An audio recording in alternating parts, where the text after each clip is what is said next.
কাঁদতে বাধ্য করেছে, যেই দৃশ্য দেখে আমরা অত্যন্ত মর্মাহত হয়েছি। একই দিনে লালমনিরহাটে জামায়াতের নারী কর্মীদের হেনস্থা করা হয়েছে বিএনপির পুরুষ কর্মীরা। 19 জানুয়ারি ভোলার চর ফেশনে একজন নারীর কান ছিঁড়ে অলংকার নিয়ে যাওয়া হয় এবং তার মাথায় কাঠ দিয়ে আঘাত করা হয়। 22 জানুয়ারি নাটোর জেলার সদরে ছাতনি সেন্টার মোড়ে বিএনপি নেতাকর্মীরা নারী কর্মীদেরকে চড় মারেন। 26 জানুয়ারি লক্ষ্মীপুরের নারী কর্মীদেরকে হেনস্থা করেন স্থানীয় আলাউদ্দিন আলম নামের একজন বিএনপি কর্মী।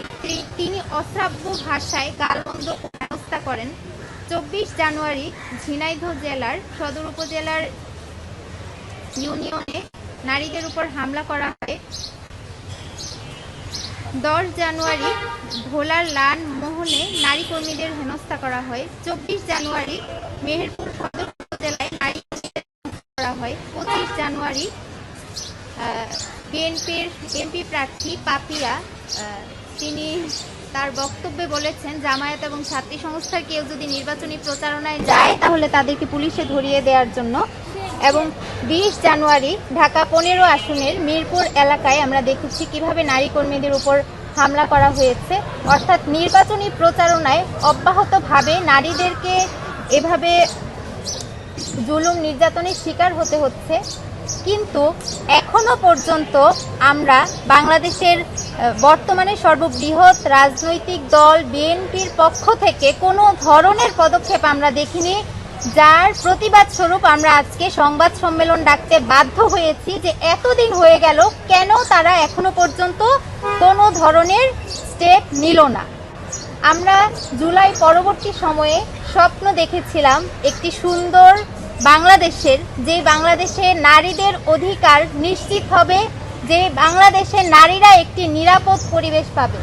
এবং আমরা এই সামনে যে নির্বাচন আসছে এই নির্বাচনকে নিয়ে আমরা অনেক স্বপ্ন দেখেছিলাম যে এটা আমাদের জীবনের প্রথম নির্বাচন, একটি সুষ্ঠু নির্বাচন হবে, আমরা একটি আনন্দ ঘন পরিবেশে আনন্দের সাথে ভোট দিতে যাব। অথচ আমাদের হৃদয় ভঙ্গ হয়েছে। আমরা দেখতে পেয়েছি ভোটের আগেই কিভাবে অপোজিশন পার্টির নারীদেরকে, যারা নির্বাচনী প্রচারণায় অংশ নিচ্ছে, তাদেরকে হেনস্থা করা হচ্ছে, তাদেরকে শারীরিকভাবে হেনস্থা করা হচ্ছে, যেই ঘটনা কোনোভাবেই মেনে নেওয়ার মতো না। এবং আমরা ইন্টারেস্টিংলি লক্ষ্য করছি কিভাবে এই ঘটনাগুলোকে কেন্দ্র করে সিলেক্টিভ প্রতিবাদ হচ্ছে। আমরা দেখতে পেয়েছি বিগতের সময়ে জামায়াতের একজন নেতা নারীদেরকে নিয়ে যখন অশোভন মন্তব্য করেছে তখন টিএসসিতে কুশপুত্তলিকা দাহন করা হয়েছে, কিন্তু ক্রমাগতভাবে বিএনপি কর্তৃক নারীদেরকে যে শারীরিক হামলা করা হচ্ছে এর কোনো প্রতিবাদ আমরা কোনো মহল থেকে দেখতে পাইনি। এই ধরনের সিলেক্টিভ প্রতিবাদের আমরা বিরুদ্ধতা করছি এবং আমরা বাংলাদেশ ইসলামী ছাত্রী সংস্থা কখনোই এই সিলেক্টিভ প্রতিবাদকে সমর্থন করি না।